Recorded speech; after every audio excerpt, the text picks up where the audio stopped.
네, 상장사 정기주총을 앞두고 주주 행동주의 펀드들이 돋보입니다. 특히 SM엔터테인먼트와 대결해서 당기순이익의 20% 이상을 주주에게 환원토록 하는 결정을 이끌어내는 회사가 있죠. 얼라인 파트너스 자산운용인데요. 기업과 주주는 동반 성장해야 한다는 투자 철학을 가지고 이번엔 7대 금융지주를 상대로 칼을 빼들었습니다.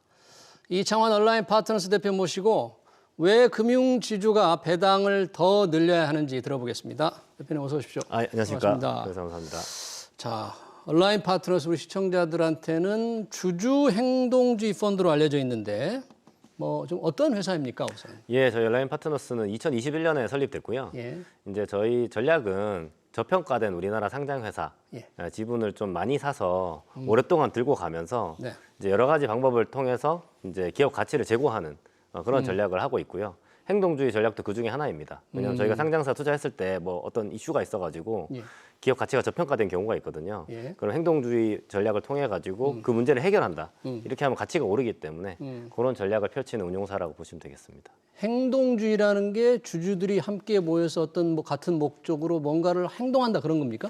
맞습니다. 이제 결국에는 원래는 상장 기업이 대주주가 보통 이사회를 다 임명을 해서 그렇죠. 기업을 운영을 하는데요.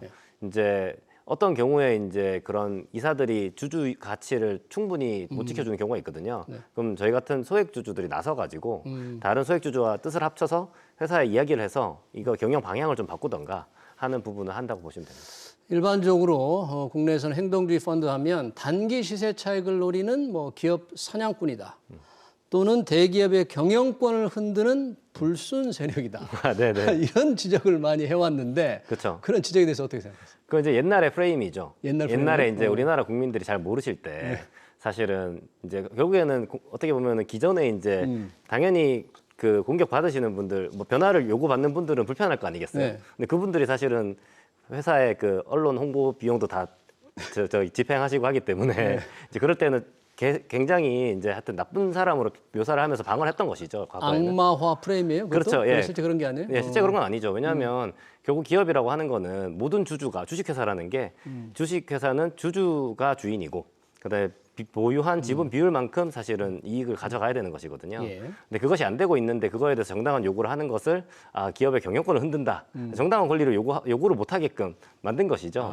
근데 해외에는 이미 되게 일반화된 전략이고요. 예. 미국이든 특히 이제 우리랑 비슷한 일본에서도 굉장히 보편화됐고 지금은 이제 아무리 옛날처럼 뭐 기업 사냥꾼이다 먹튀다 뭐 해도 안 통합니다. 왜냐하면 사람들이 너무 잘 알아가지고 예. 이제는 더 이상 안 통하는 프레임이 됐습니다. 그렇군요. 예. 얼라인 파트너스의 주주들한테 관심을 끄는 게 지금 SM 엔터테인먼트와의 대결이었는데 한 1년 이상 걸렸잖아요. 예. 그래서 배당 확대도 좀 확실하게 이끌어냈고 이번 예. 이제 3월 주총에서 최종 결정을 하는 것 같은데 나름의 이긴 거예요. 싸움에서 우리가 보기에는 어떤 저희가 봤을 때는 예. 그 SM과 저희가 모두 승리했다고 저는 생각합니다. 둘 다 승리를 왜냐하면 했다. 이게 회사에 좋은 일이거든요. 예. 이제 저희가 요구했던 거는 사실은 좀 다른 엔터사들 대비해서 좀 특이한 구조.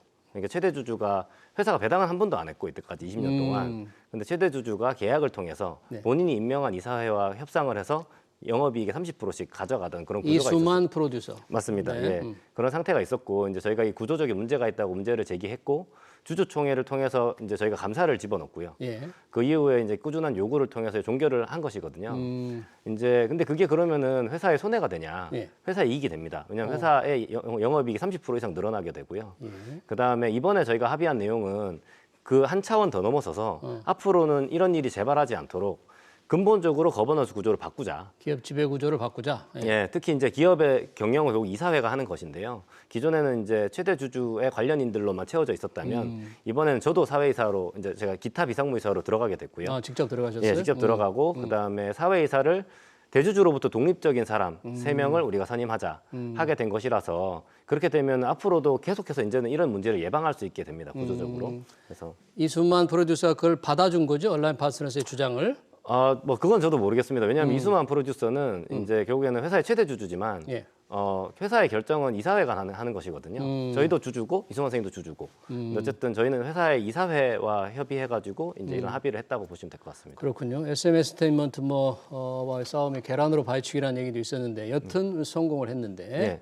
이제 제가 아까 칼을 빼들어서 금융 지주회사, 예. 신한금융, 뭐 KB금융 7개입니까? 지금 금융 지주회사. 맞습니다. 7개입니다. 금융 지주회사를 상대로 주주가치 제고 캠페인을 이제 본격화했습니다. 예. 왜 금융 지주회사가 표적이 된 겁니까? 우리나라 은행들이 수익성도 되게 좋고 그다음에 자본 건전성도 되게 좋고 자산도 되게 튼튼합니다. 예. 그런데 너무너무 싸게 거래되고 있어요. 너무너무 싸게. 얼마나 싸게 자, 거래되나요? PER, PBR로 봤을 때 PER은 3배, 3배. PBR은 0.3배입니다. PBR이 이 주가 순자산 비율인데 예. 0.3. 근데 이게 전 세계 해외 은행들을 비교해 보면 해외 은행들은 평균 1.3배에 거래되거든요. PBR. PBR이 1.3인데 그래서 우리는 4분의 1도 안 되는 것이죠, 지금. 형편없네요. 예. 근데 이게 뭐 그냥 단순히 주가가 싸서 그러면은 주주들만 손해 보면 되니까 끝 이게 아닙니다. 왜냐하면 네, 자, 결국 주식시장에 상장되는 것은 자본을 조달하기 위해서잖아요. 그렇죠. 근데 은행이라는 건 특히 경기가 안 좋거나 무슨 일 있으면 자본을 조달해야 되잖아요. 주식 발행을 통해서. 그렇죠. 근데 내 주식이 원가의 30%에 거래되고 있으면 주식 발행을 못 하지 않습니까? 누가 안 사겠죠? 예. 그러니까 해외 은행은 할 수 있지 우리는 못 하는데 이게 큰 문제입니다. 국가 경제적으로. 은행이 필요할 때 자본을 조달할 수가 없습니다. 자본 시장에서. 근데 이제 그러면 저희는 어떻게 이제 이 부분에 대해서 근데 나서게 되냐? 예. 이거를 되게 쉽게 해소할 수 있는 방법이 있더라고요. 방법이 있어요. 예, 그건 뭐냐면 은행이 벌어들이는 돈을 예. 더 효율적으로 쓰면 됩니다. 은행들이 벌어들이는 돈을 효율적으로 쓰자. 예, 그것이 바로 저희가 주장하는 바이고요. 예. 크게 두 가지를 요구했는데 예. 자본 배치 정책, 자본 배치. 예, 자본 그리고 배치 정책 하나. 또 그리고 주주 환원 정책, 주주 환원 정책. 예, 이 두 가지를 하라는 건데 연결돼 있습니다 이게. 예. 자본 배치 정책이라는 건 무슨 뜻입니까? 자본 배치 정책은 이제 은행의 자본 비율. 예. 그러니까 저희는 은행이 굉장히 건전성이 되게 중요하다고 봅니다. 그렇죠. 예, 그 망하지 누구보다도 저희 은행의 않으니까. 주주기 때문에 은행을 건전하게 유지해야 된다. 어. 아마 다른 뭐 금융 당국이나 제가 봤을 때 주식 안 갖고 있는 사람보다도 더 자본 비율이 중요하다고 생각하는 그렇죠. 사람이고요. 주주니까 예. 자기가 가지고 있는 회사가 망하면 안 되잖아요. 맞습니다. 예, 그래서 안정성. 그래서 이제 자본 건전성. 비율을 이제 보통주 자본 비율이라는 게 있습니다. 예. 이게 자기가 갖고 있는 위험 가중 자산 보통 대출인데요. 대출. 이걸로 자본금을 나눈 것입니다. 아. 그래서 이 비율을 튼튼하게 유지하면서 튼튼하게. 튼튼하게 유지해라. 적정한 이제 원칙을 가지고 이 비율을 잘 유지하라는 게 자본 배치 정책입니다. 자본 배치 정책. 예. 몇 그리고 퍼센트 정도면 튼튼한 거예요? 저희는 시중은행들은 한 13% 정도면 13%. 예, 충분히 왜냐하면은 금융 법적으로는 4.5%가 넘으면 되고 예. 이제 금융위원회에서 이제 홈페이지에서 공고하는 거는 10.5% 정도 됩니다. 예, 근데 실제로는 조금 더 버퍼를 넣어서 이제 뭐 12% 정도로 많이 관리를 하는데요. 예. 거기다가 추가로 또 1%를 해서 13% 정도면 그 정도면 건전성 확실하다. 예, 충분하다. 보통주 자본 비율이 13%. 맞습니다. 그런데 예. 현재는 예. 어때요? 현재는 거의 하나, KB, 신한 이 정도는 거의 13%가 됐습니다. 예. 그래서 더 이상은 안 늘려도 되거든요. 해외 은행들은 한 11.9% 평균. 예. 예, 이게 자본이 많다고 좋지가 않습니다. 너무 많으면 자본은 비싸기 때문에 우리에게 나오는 대출의 비용이 비싸질 수가 있습니다. 예. 적정 자본 비율을 유지해야 되는 것인데 이제 13% 정도면 충분하다고 보통 전문가들이 보고 있고요. 그러면 첫 번째 요구사항 자본 배치 정책은 대부분의 지주회사가 충족하고 있는 거예요? 맞습니다. 그래서 근데 다만 이제 지금은 특별한 정책이 없기 때문에 뭐 우리가 어떻게 관리하겠다 발표한 게 없습니다. 없어요, 정책이? 네, 없습니다. 그냥 내부적으로 관리하겠지만 예. 저희는 외부적으로 발표하라는 거예요. 공표하라. 예, 우리는 자본 비율을 13%를 목표 비율로 관리하겠다. 그리고 13%가 안 되면 매년 일정 비율을 적립을 해서 13%가 될 때까지 적립을 하자. 예. 다만 13%가 되면 그 이상은 전액 주주 환원해라. 전액 주주 환원해라. 예, 너무 많이 또 자본을 예, 쌓지 마라. 맞습니다. 원래도 은행들이 이렇게 생각하고 주주들한테 좀 있었겠지만 나눠줘라. 예. 그게 거기에 좀 초점 있는 거예요, 혹시? 그 둘 다 중요합니다. 예. 예를 들면은 저희는 13 밑으로 가는 것도 원하지 않는 원하지 거고 않고. 13 이상으로 가는 것도 원하지 않고 그거를 적정 비율이라고 보는 거거든요. 확실하게 주주들한테 약속하라 공개적으로. 맞습니다. 그게 첫 번째고요. 그래서 은행마다 좀 다를 수 있습니다. 네. 그 뭐 비즈니스의 특성이 다르기 때문에 이게 꼭 13이 아니고 뭐 12%일 수도 있고 지방은행들은 이제 시중은행보다 국가 경제에서 차지하는 비중이 작기 때문에 1% 정도 적게 해도 됩니다. 예. 두 번째는요. 예. 그리고 주주 환원 정책은 주주 뭐냐? 환원. 예. 우리나라 은행들이 평균적으로 순이익의 24% 정도 주주 환원하고 있습니다. 순이익의 24%. 예. 그런데 해외 은행들은 평균적으로 64% 정도. 우리보다 한 3배 가까이 되네. 예. 그렇게 하고 있기 때문에 사실은 저희는 뭐 해외 은행들이 하는 게 정상이라고 봅니다. 왜냐하면 우리나라 경제는 선진국 경제입니다. 예. 그래서 저성장 국면에 이미 진입했습니다.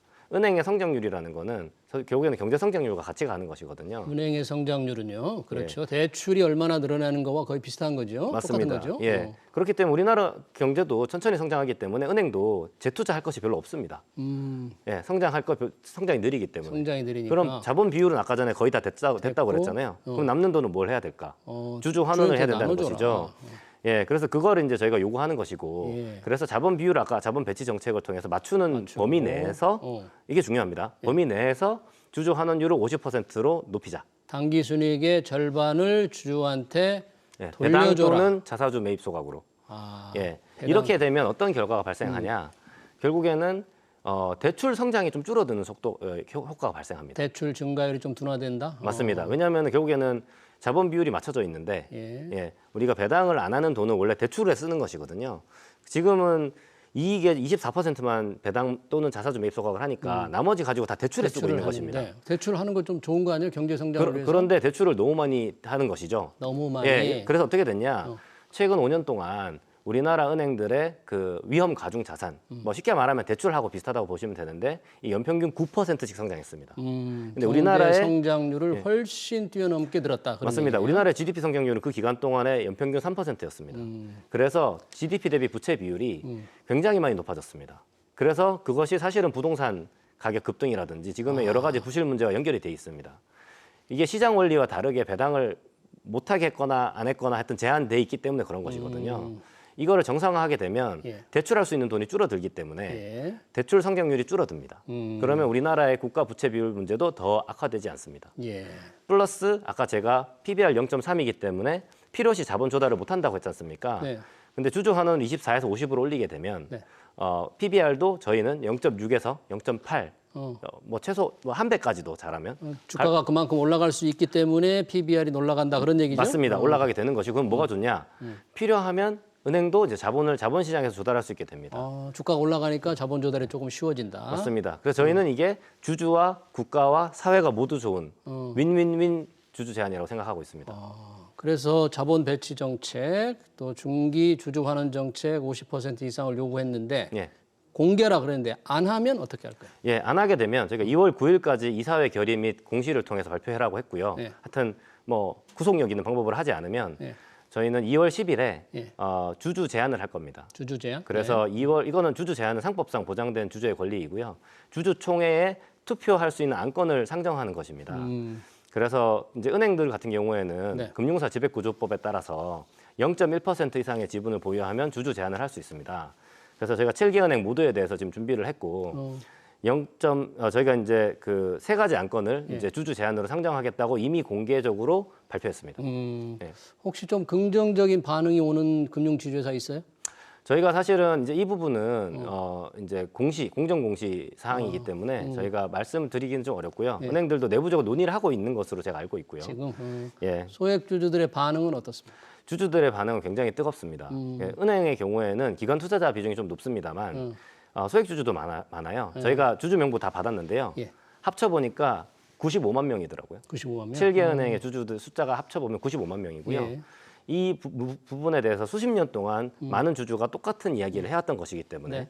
토시 하나 틀리지 않습니다. 사실 제가 이야기하는 게 굉장히 열화와 같은 지지가 있습니다. 금융지주에서 만약에 성공을 할 경우 다음 타깃 생각하는 데 있어요? 혹시? 지금 뭐 딱히 정해져 있는 건 없고요. 사실 우리나라는 구조적으로 이런 문제가 있는 것이기 때문에 우리나라 상장 주식이 기업은 되게 좋은데 주식은 매우 쌉니다. 그래서 너무 많아서 이제 그 중에 내년도 가가지고 그때 충분히 좋은데 싼데 거기를 이제 골라서 할 생각입니다. 네, 알겠습니다. 주주 행동주의에 나선 얼라인 파트너스 자산운용의 이창환 대표였습니다. 네, 고맙습니다. 감사합니다. 네.